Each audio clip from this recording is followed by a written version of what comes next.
ಪತ್ರವನ್ನ ಓದೋಣವಾ? ಗುರುಜಿ, ಪತ್ರವನ್ನ ಬಳ್ಳಾರಿಯಿಂದ ಪದ್ಮ ಅನ್ನೋರು ಬರೀತಿದ್ದಾರೆ. ಪೂಜ್ಯನೀಯರಾದ ನರೇಂದ್ರ ಬಾಬು ಶರ್ಮಾ ಗುರೂಜಿಯವರಿಗೆ ನಮ್ಮ ಕುಟುಂಬದ ಪರವಾಗಿ ಕೋಟಿ ಕೋಟಿ ನಮಸ್ಕಾರಗಳು ಅಂತ ಹೇಳ್ತಾ ಇದ್ದಾರೆ. ಅವರು ಹುಟ್ಟಿದ ದಿನಾಂಕ 7/4/73 ಅಂತ ಹೇಳ್ತಿದ್ದಾರೆ ಗುರುಜಿ. ವೃಷಭ ರಾಶಿ, ರೋಹಿಣಿ ನಕ್ಷತ್ರ ಅಂತ. ಮದುವೆ ಬಗ್ಗೆ ಕೇಳ್ತಾ ಇದ್ದಾರೆ. ಗುರುಜಿ, ನನ್ನ ಜಾತಕದ ಪ್ರಕಾರ ಅವ್ರು ಹೇಳ್ತಾರೆ ಮದುವೆ ಬಹಳ ವಿಳಂಬ ಆಗ್ತಾ ಇದೆ, ಜೊತೆಗೆ ನಾಗದೋಷದ ಜೊತೆಗೆ ಕುಜ ದೋಷ ಇದೆ ಅಂತ. ಎಂತ ವಿಪರ್ಯಾಸ ನೋಡಿ ಗುರುಜಿ, ನಾವ್ ಇವತ್ತು ಕುಜ ದೋಷದ ಬಗ್ಗೆ ಮಾತಾಡ್ತಿದ್ವಿ, ಅಂಗಾರಕ ಜಯಂತಿ ಕೂಡ ಹೌದು ಅಂತ. ಕೊನೆಗೆ ಇವರು ಬಹಳ ಬೇಸತ್ತು ಏನ್ ಹೇಳ್ತಾರೆ ಗೊತ್ತಾ ಗುರುಜಿ? ಗುರುಜಿ, ನಿಮ್ಮ ಆಶ್ರಮಕ್ಕೆ ಬಂದ್ಬಿಡ್ತೀನಿ ಗುರುಜಿ, ಎಲ್ರು ನಾನು ತೆಳ್ಳಗಿದ್ದೀನಿ ಅಂತ ನನ್ನನ್ನ ತಿರಸ್ಕಾರ ಮಾಡ್ತಿದ್ದಾರೆ, ಅಂದ್ರೆ ಮದ್ವೆ ಆಗ್ಲಿಕ್ಕೆ ಮುಂದ್ ಬರ್ತಿಲ್ಲ ಅಂತ. ಗುರುಜಿ, ನನ್ನ ಪ್ರಶ್ನೆ ಏನಂದ್ರೆ, ಪದ್ಮ ಅವರು ಹೀಗೆ ಕೇಳ್ತಾರೆ, ದಯಮಾಡಿ ಪರಿಹಾರ ಕೊಡಿ ಅಂತ ಕೇಳ್ತಿದ್ದಾರೆ. ಕುಜದೋಷ ಇದ್ರೆ ವೈರಾಗ್ಯ ಕೂಡ ಬರುತ್ತಾ ಗುರುಜಿ? ಕುಜದೋಷದಲ್ಲಿ ಪದ್ಮ ಅವರು ಪ್ರಶ್ನೆಯನ್ನು ಕೇಳಿದಿರ, ಬಹಳ ಸಂತೋಷ. ಕುಜದೋಷ ಇದ್ದರೆ ಮದುವೆನೇ ಆಗಲ್ಲ. ಭಾಳ ಜನಕ್ಕೆ ಕುಜದೋಷ ಇದ್ದರಿಂದನೇ ಕುಜ ಸರಿ ಹೋಗೋವರೆಗೂ ಮದುವೆ ಆಗತಕ್ಕಂಥದ್ದು ಭಾಳ ಕಷ್ಟ. ಇದಕ್ಕೆ ನಿಮಗೆ ಒಂದು ಟೈಮ್ ಟೇಬಲ್ ಕೊಟ್ಟಿದ್ದೆ. ಏನು ಅಂದರೆ, ಈ ಕುಜದೋಷಕ್ಕೆ ಏನು ಪರಿಹಾರ ಅಂತ ಕೊಟ್ಟಿದ್ದೆ. ಇಡೀ ಜಗತ್ತಲ್ಲಿ ಈ ಕುಜದೋಷದಿಂದ ಮದುವೆನೂ ಆಗಲ್ಲ. ಆಮೇಲೆ ದಿವ್ಯಾ ಅವ್ರು ಕೇಳಿದಾಗ ವೈರಾಗ್ಯ ಬರುತ್ತಾ ಅಂದರೆ, ಕುಜ ಅಕಸ್ಮಾತ್ ಶನಿ ಜೊತೆಗೆ ನೋಡ್ತಾ ಇದ್ದರೆ ವೈರಾಗ್ಯವನ್ನು ತನಗೆ ತಾನಾಗೇ ಕೊಡೋಕ್ಕೆ ಶುರು ಮಾಡ್ತಾನಂತೆ. ಯಾಕೆಂದರೆ ಭಯದಿಂದ ಅಂತ. ಫಾರ್ ಎಕ್ಸಾಂಪಲ್ಲು, ಶನಿ ಜೊತೆ ಕೂತ್ಕೊಂಡಾಗ ಜೈಲಿಗೆ ಕರ್ಕೊಂಡು ಹೋಗೋದು ಗ್ಯಾರಂಟಿ, ಅಥವಾ ಯಾವುದಾದ್ರೂ ಕೇಸ್ ಗೀಸಲ್ಲಿ ಸಿಲುಕ್ತಾನೆ. ಅಂದರೆ ನೋಡಿ, ಸುಮ್ಮನೆ ಇರೋರನ್ನ ಮೈಪರಿಸ್ತಾನೆ ಅನ್ನೋದು ವಿಚಾರ. ಸುಮ್ಮನೆ ಎಲ್ಲ ಮೈಪರಿಸ್ಬಿಟ್ಯಾ ಅನ್ನೋ ಥರ ಅನ್ನಲ್ವಾ? ಹಾಗೆ ಆ ಗೊಂದಲದಲ್ಲಿ ಸಿಲುಕಿಸ್ತಾನೆ ಈ ಶನಿ ಮತ್ತು ಕುಜ. ಗೊಂದಲದಿಂದ ಆಚೆ ಬರ್ಬೇಕು ಏನು ಮಾಡ್ತಾರೆ? ಎಷ್ಟು ದಿವಸ ಕಾಯ್ತಾರೆ ರೀ, ನಂಗೆ ಸಾಕಾಗೋಗಿದೆ, ಇಲ್ಲಿಂದ ಫಸ್ಟ್ ಬಿಡಿಸ್ರಿ ಅಂತಾರೆ. ಕೆಲಸ ಮಾಡಿ, ಈ ದೇವ್ರನ್ನ ಪ್ರಾರ್ಥನೆ ಮಾಡಿ, ಆ ಅಮ್ಮನವ್ರನ್ನ ಪ್ರಾರ್ಥನೆ ಮಾಡಿ, ಸುಬ್ರಹ್ಮಣ್ಯನ ಭದ್ರವಾಗಿ ಹಿಡ್ಕೊಳ್ಳಿ ಅಂತ ಅಲ್ಲಿ ಶುರು ಆಗತ್ತೆ. ಹೌದಾ? ಸದ್ಯ ಆಚೆ ಬಂದರೆ ಸಾಕು ಅನ್ನೋಕ್ಕೆ ಶುರು ಮಾಡ್ತಾರೆ ದೇವರ ಪೂಜೆ ಪುನಸ್ಕಾರಗಳನ್ನ. ಬಾಯಿ ಮುಚ್ಕೊಂಡು ಕೂರಿಸ್ಕೊಂಡಿದ್ರು. ಇದು ನಾಸ್ತಿಕರ ವಿಚಾರ. ಅದಾದ್ಮೇಲೆ ಆಸ್ತಿಕನಾಗಕ್ಕೆ ಪ್ರಯತ್ನ ಪಡದೇ ಇದ್ರು ಒದ್ದು ಪ್ರಯತ್ನ ಪಡಿಸೋನು ಈ ಕುಜ ಮತ್ತು ಶನಿ ಇಬ್ಬರೇ. ಅದಕ್ಕೋಸ್ಕರ ಈ ವೈರಾಗ್ಯಕ್ಕಿಂತ ಭಯದ ವೈರಾಗ್ಯವನ್ನು ಕೊಡ್ತಕ್ಕಂಥವನು, ಏನೋ ಬಲವಂತಕ್ಕೋಸ್ಕರ ಪೂಜೆ ಪುರಸ್ಕಾರ ಮಾಡೋದಾದಾಗಲಿ, ಇದನ್ನೆಲ್ಲ ಸ್ಟಾರ್ಟ್ ಮಾಡಿಸ್ತಾನೆ ಆ ವಿಶೇಷವಾಗಿರ್ತಕ್ಕಂಥ ಅಂಗಾರಕ. ಇದರಲ್ಲಿ ಕುಜದೋಷಕ್ಕೆ ಒಂದು ಟೈಮ್ ಟೇಬಲ್ ಹೇಳ್ತೀನಿ ಕೇಳಿ. ಈ ಟೈಮ್ ಟೇಬಲ್ ಬಹಳ ಮುಖ್ಯ, ಸರಿಯಾಗಿ ಕೇಳ್ಕೊಳ್ಳಿ. ಇದರಲ್ಲಿ ಏನು ಅಂದರೆ, ಮೊದಲನೇದಾಗಿ ಪ್ರತಿ ಮಂಗಳವಾರ ಜೀವನಾಪೂರ್ತಿ ನೀವೇನು ಮಾಡಬೇಕು ಅಂದರೆ, ಮೇಲ್ಗಡೆ 1, 2, 3 ಅಂತ ಬರ್ಕೊಳ್ಳಿ. ಏನು ಹೇಳಿ? 1, 2, 3. ಈ ಮೇಲ್ಗಡೆ ಬರಿಬೇಕಾದ್ರೆ ಒಂದು ಪೇಜಲ್ಲಿ ಈ 1, 2, 3 ಬರ್ಕೊಂಡಾಗ ಅದರ ಕೆಳಗಡೆ ಫಸ್ಟ್ ಒನ್ನಲ್ಲಿ ಸುಬ್ರಹ್ಮಣ್ಯ ಅಂತ ಹಾಕೊಳ್ಳಿ, ಎರಡನೇದಲ್ಲಿ ಚೌಡೇಶ್ವರಿ ಗ್ರಾಮ ದೇವತೆ ಅಂತ ಹಾಕೊಳ್ಳಿ, ಮೂರನೇದು ನರಸಿಂಹಸ್ವಾಮಿ ಅಂತ ಹಾಕೊಳ್ಳಿ. ಇಡೀ ಜೀವನ ಪೂರ್ತಿ ನಿಮ್ಮ ಹಣೆ ಬರನ ಕುಜದೋಷದಿಂದ ಪರಿಹಾರ ಮಾಡೋದು ಇವ್ರಿಗೆ 3 ಜನ. ಅರ್ಥ ಆಯ್ತಾ? ಈ 3 ಜನಕ್ಕೆ ಪರಿವರ್ತನೆ ಮಾಡ್ಕೊಳ್ಳೋಕ್ಕೆ ಸಾಕ್ಷಿರೂಪವಾಗಿ ಒಂದ್ಸಲಿ ಸಾಲ್ದ, ಒಂದು ಮಂಗಳವಾರ ಸಾಲ್ದ, ಹಿಂಗೇನಾದರೂ ಕೇಳಿದ್ರೆ ಎತ್ತು ಕಪಾಳ ಕೊಡಿ ಅನ್ಸುತ್ತೆ. ಜೀವನದಲ್ಲಿ ತಿಳ್ಕೊಳ್ಳಿ, ಮಾಡಬೇಕು ಅಂದರೆ ಆ ಕುಜ ಒಂದು ದಿವಸ ನಿಮ್ಮ ಹಣೆ ಬರದಲ್ಲಿ ಇಲ್ಲೇ ಬಿದ್ದು ಬಿಟ್ಟಿರ್ತಾನೆ. ಹೆಂಗೆ ಓಡಿಸ್ತಾನೆ ಅವನು? ಈ 3 ಜನನ ಸಾಯೋವರೆಗೂ, ಕೊನೆ ಉಸಿರು ಹಬ್ಬ ಅಂತ ಹೆಣ ಹೋಗೋವರೆಗೂ ನೀವು ಅದನ್ನು ಫಾಲೋ ಮಾಡಬೇಕು. ಆಗಲೇ ಕುಜ ಯಾವ ಕಾಲಕ್ಕೂ ಕೆಟ್ಟ ರೀತಿಯಲ್ಲಿ ಉಪಶಮನವನ್ನು ಪರಿವರ್ತನಾ ಸ್ವರೂಪಕ್ಕೆ ಜೀವನ ಪೂರ್ತಿ ಕಳೀತಾ ಹೋಗ್ತಾನೆ, ಉಪಶಮನ ಮಾಡ್ತಾನೆ. ಯಾಕೆಂದರೆ ಇದು ಬಹಳ ಕಷ್ಟ ಅಂತ ಹೇಳ್ತೀನಿ. ಅದಕ್ಕೆ ಏನು ಹೇಳ್ತೀವಿ, ಷಣ್ಮುಖನ ಆರಾಧನೆ ಮಾಡ್ಕೊಳ್ಳಿ. ಅಂದರೆ ಒಬ್ಬನೇ ಸುಬ್ರಹ್ಮಣ್ಯ ಇರಬಾರ್ದು. ಒಂದೇ ಸುಬ್ರಹ್ಮಣ್ಯ ಅಂದರೆ ರಾಹು ಪೂಜೆ ಮಾಡಿದ್ರೆ ಒಬ್ಬನೇ ಸಿಂಗಲ್ ಸುಬ್ರಹ್ಮಣ್ಯ, ಅವನು ವಳ್ಳಿ ದೇವಸೇನ ಸಮೇತ ಇರಲ್ಲ.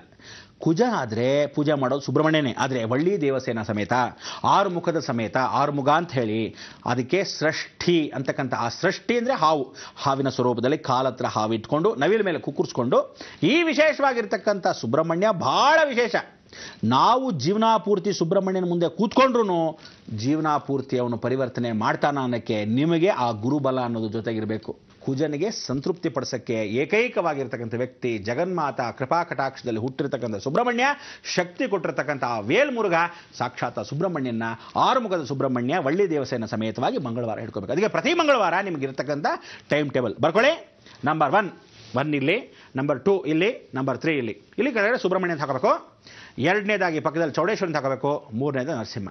ಸುಬ್ರಹ್ಮಣ್ಯನ ಕೆಳಗಡೆ ಪಕ್ಕದಲ್ಲಿ ಹಾಕೊಳ್ಳಿ ಹಸಿರು ಬಟ್ಟೆ, ಅವನಿಗೆ ಹಸಿರು ಬಟ್ಟೆ. ಇವನಿಗೆ, ಯಾರಿಗೆ? ನರಸಿಂಹಸ್ವಾಮಿಗೆ ಹಳದಿ ಬಟ್ಟೆ. ಮಧ್ಯದಲ್ಲಿ ಚೌಡೇಶ್ವರಿಗೆ ವಿಶೇಷವಾಗಿರ್ತಕ್ಕಂಥ ಕೆಂಪು ಸೀರೆ. ಜ್ಞಾಪಕ ಇಟ್ಕೊಳ್ಳಿ. ಸುಬ್ರಹ್ಮಣ್ಯನಿಗೆ 11 ತಿಂಗಳು, ಸುಬ್ರಹ್ಮಣ್ಯನಿಗೆ 11 ತಿಂಗಳು. ಮಧ್ಯದಲ್ಲಿ ಚೌಡೇಶ್ವರಿಗೆ 16 ತಿಂಗಳು, ಚೌಡೇಶ್ವರಿಗೆ 16 ತಿಂಗಳು, ನರಸಿಂಹಸ್ವಾಮಿಗೆ 18 ತಿಂಗಳು. ಜ್ಞಾಪಕ ಇಟ್ಕೊಳ್ಳಿ, 18 ತಿಂಗಳು. ಅಂದರೆ ಒಂದನ್ನು ಎರಡೆರಡು ಸಲ ಹೇಳ್ತಾ ಇದ್ದೀನಿ. ಯಾಕೆ ಅಂದರೆ ನೀವು ಅಕಸ್ಮಾತ್ ಹ್ಞೂ ಅಂದ್ಕೊಂಡು ಕೂತಿರ್ತೀರಾ, ಕಿವಿ ಮಂದವಾಗಿದ್ರೆ ಕೇಳಿಸಲ್ಲ. ಎರಡನೇ ಸಲ ಅಕ್ಕಪಕ್ಕದಲ್ಲಿ ಕೇಳಬೇಡಿ, ನಾನೇ ಹೇಳ್ತಾ ಇದ್ದೀನಿ ಕೇಳಿ ಅಂತ. ಆ ರೀತಿಯಾಗಿ ಪ್ರಯತ್ನ ಪಟ್ಟು ಈ 3 ಬರ್ಕೊಳ್ಳೋದು. ಇವನಿಗೆ ಸುಬ್ರಹ್ಮಣ್ಯನಿಗೆ ಕಡಲೆಕಾಳು ಬಹಳ ಇಷ್ಟ, ಉಸಲಿ ಅನ್ನೋದು ಬಹಳ ಇಷ್ಟ. ಅದಕ್ಕೆ ನೀವು ಕಾಬೂಲ್ ಕಡಲೆ ಅಲ್ಲ, ದೊಡ್ಡ ಕಡಲೆ ಅಲ್ಲ, ಚಿಕ್ಕ ಕಡಲೆ, ನಾಟಿ ಕಡಲೆ ನೆನೆಸಿರೋದನ್ನ ಉಸ್ಲಿ ಮಾಡಿ ತಿನ್ಸಿದ್ರೆ ಏನು ಆನಂದ ಅಂತೀರ. ಅದಕ್ಕೆ ಅದನ್ನು ಕೊಡಬೇಕು, ಬಹಳ ಮುಖ್ಯವಾಗಿರ್ತಕ್ಕಂಥದ್ದು. ತದನಂತರ ಅಮ್ಮನವ್ರ ಕೆಳಗಡೆ ಭಾಗದಲ್ಲಿ ಬರ್ಕೋಬೇಕು. ಪಾನ್ಕ ಕೋಸಂಬರಿ ಬಹಳ ಮುಖ್ಯ. ಹುಳಿ ಅಂಶ ನಿಂಬೆಹಣ್ಣು, ಅದಕ್ಕೆ ಕುಜನಿಗೆ ನಿಂಬೆಹಣ್ಣು ಬಹಳ ಮುಖ್ಯ. ಗುರುಗಳಿಗೆ ಹೋಗಬೇಕಾದ್ರೆ ನಿಂಬೆಹಣ್ಣು ಹಾರವನ್ನು ಕುಜದೋಷದಲ್ಲಿ ಪರಿಹಾರವನ್ನು ಮಾಡ್ಕೊಂಬರಕ್ಕೆ ನೀವು ಕೊಟ್ಟು ಬಂದರೆ, ಅವರ ಮುಖಾಂತರ ಮಂತ್ರಿಸಿರ್ತಕ್ಕಂಥ ನಿಂಬೆಹಣ್ಣು ಏನಾದರೂ ಕೊಟ್ಟರೆ, ಪಾನಕವನ್ನು ಮಾಡ್ಕೊಂಡು ನೀವು ಕುಡಿದ್ರೆ ಹಬ್ಬ ಆನಂದ ಏನು ಚೆನ್ನಾಗಿರುತ್ತೆ ಅಂದರೆ ಕುಜದೋಷ ಫಸ್ಟಾಸಾಗಿ ಹೋಗ್ತಾ ಇರುತ್ತೆ. ನಿಜಕ್ಕೂ ಕುಜದೋಷ ಹೆಣ್ಣು ಮಕ್ಕಳಿಗೆ ಕಮ್ಮಿ ಇರಬೇಕು ಮದುವೆ ಆದಾಗ, ಗಂಡು ಮಕ್ಕಳಿಗೆ ಜಾಸ್ತಿ ಇರಬೇಕು. ಎರಡೂ ಕುಜದೋಷ ಇದ್ದವರೇ ಮದುವೆ ಆದರೆ, ಅಂದರೆ ಫಾರ್ ಎಕ್ಸಾಂಪಲ್ ನೆಗೆಟಿವ್ ಪಾಸಿಟಿವ್ ಆಗುತ್ತೆ. ಫ್ರಿಡ್ಜಲ್ಲಿ ನೀರಿಟ್ಟರೆ ಐಸ್ ಕ್ಯೂಬ್ ಆಗಬೇಕು, ಹೌದಾ? ಲ್ಯಾಪ್ ಇಟ್ಕೊಳ್ಳಿ, ಸರಿಯಾಗಿ ಕೇಳ್ಕೊಳ್ಳಿ. ಫ್ರಿಡ್ಜಲ್ಲಿ ನೀರಿಟ್ಟರೆ ಐಸ್ ಕ್ಯೂಬ್ ಆಗಬೇಕು. ಐಸ್ ಕ್ಯೂಬ್ ಆಗಲ್ಲ, ಯಾಕೆಂದ್ರೆ ಕುಜದೋಷ ಇದ್ದರೆ ಇವರಿಗೆ ಮಕ್ಕಳಾಗಲ್ಲ. ಯಾವತ್ತು ಅಬಾರ್ಷನ್ಸ್ ಆಗುತ್ತೆ ಅಂದರೆ ಮೇಲ್ಗಡೆ ನೋಡೋಕ್ಕೆ ಕ್ಯೂಬ್ ಇದ್ದಂಗೆ ಕಾಣುತ್ತೆ, ಹೀಗೆ ಮುಟ್ಟಿದ್ರೆ ಪುಟಕ್ಕಂತ ಒಳಗೆ ಮುರಿದು ಹೋದ್ರೆ ನೀರು ಒಳಗೆ ಇದ್ದಿರುತ್ತೆ. ಅಲ್ಲಿ ಏನಾಯಿತು, ಮಗು ಅನುಗ್ರಹವಾಗಿ ಇಲ್ಲದೆ ಇದ್ದ ಹಾಗೆ ಹೇಗೆ ಹೊಟ್ಟೋಯ್ತು. ಆಗ ಇವಳಿಗೇನಾಗುತ್ತೆ ಅಬಾರ್ಷನ್. ಯಾಕ್ರಿ ಮಿಸ್ಕ್ಯಾರೇಜ್ ಆಗೋಯ್ತಾ? ಯಾಕೆಂದ್ರೆ ಕುಜದೋಷ ಇದೆಯಲ್ಲ ಅದಕ್ಕೆ. ಆ ಕುಜದೋಷಕ್ಕೆ ಹೀಟಿಂಗ್ ಎಫೆಕ್ಟ್ ಯಾರು ಕೊಡಬೇಕು? ಇನ್ನೊಂದು ಕುಜದೋಷದ ವಿಚಾರ ಅಂದರೆ ಗಂಡಿಗೂ ಕುಜದೋಷ ಇದ್ದು ಹುಡುಗಿಗೂ ಕುಜದೋಷ ಇದ್ದರೆ ಆಗ ಫ್ರಿಡ್ಜಲ್ಲಿ ಇದ್ರೆ ಡೀಪ್ ಫ್ರೀಸ್ ಆಗುತ್ತೆ. ಫಸ್ಟ್ ಕ್ಲಾಸ್ ಒಳ್ಳೆ ಫ್ರೀಸರ್ ಆಗಿದಾಗ ನಾವು ಪರಿವರ್ತನೆ ಮಾಡ್ಕೋಬಹುದು. ಆಗ ಒಳ್ಳೆ ಕ್ಯೂಬ್ ಆಗುತ್ತೆ, ಒಳ್ಳೆ ಸಂತಾನ ಅಭಿವೃದ್ಧಿ ಆಗುತ್ತೆ. ಸಂತಾನ ಅಭಿವೃದ್ಧಿ ಆದಾಗ ಕುಜದೋಷ ಪರಿವರ್ತನೆ ನಿಮಗೆ ಸಿಗುತ್ತೆ. ಅದಕ್ಕೆ ಹೇಳೋದು ನರಸಿಂಹಸ್ವಾಮಿ ಬಹಳ ಮುಖ್ಯ. ಅದಕ್ಕೆ ನೀವಿರ್ತಕ್ಕಂಥ ಪಾನಕಗೋಸ್ಕರ ಮಾಡಿದ್ರೆ ನರಸಿಂಹಸ್ವಾಮಿಗೆ ನಿಂಬೆಹಣ್ಣಲ್ಲಿ ಚಿತ್ರಾನ್ನ ಮಾಡಿದ್ರೆ ಬಹಳ ಶ್ರೇಷ್ಠತೆ, ಚೆನ್ನಾಗಿರುತ್ತೆ. ನರಸಿಂಹಸ್ವಾಮಿಗೆ ಚಿತ್ರಾನ್ನ ತುಂಬ ಪ್ರೀತಿ. ಅದಕ್ಕೆ ಇವತ್ತಿಗೂ ಅಹೋಬಿಲದಲ್ಲಿ ಚಿತ್ರಾನ್ನ ನೈವೇದ್ಯವನ್ನು ಮಾಡ್ತಾರೆ. ಅದರಲ್ಲೂ ಬಹಳ ಚೆನ್ನಾಗಿರ್ತಕ್ಕಂಥ ಹುಳಿ ಅಂಶದ ಚಿತ್ರಾನ್ನ. ಆ ಹುಳಿ ಅಂಶದ ಚಿತ್ರಾನ್ನನ ನಿಂಬೆಹಣ್ಣು ಮಾಡ್ಬೋದು.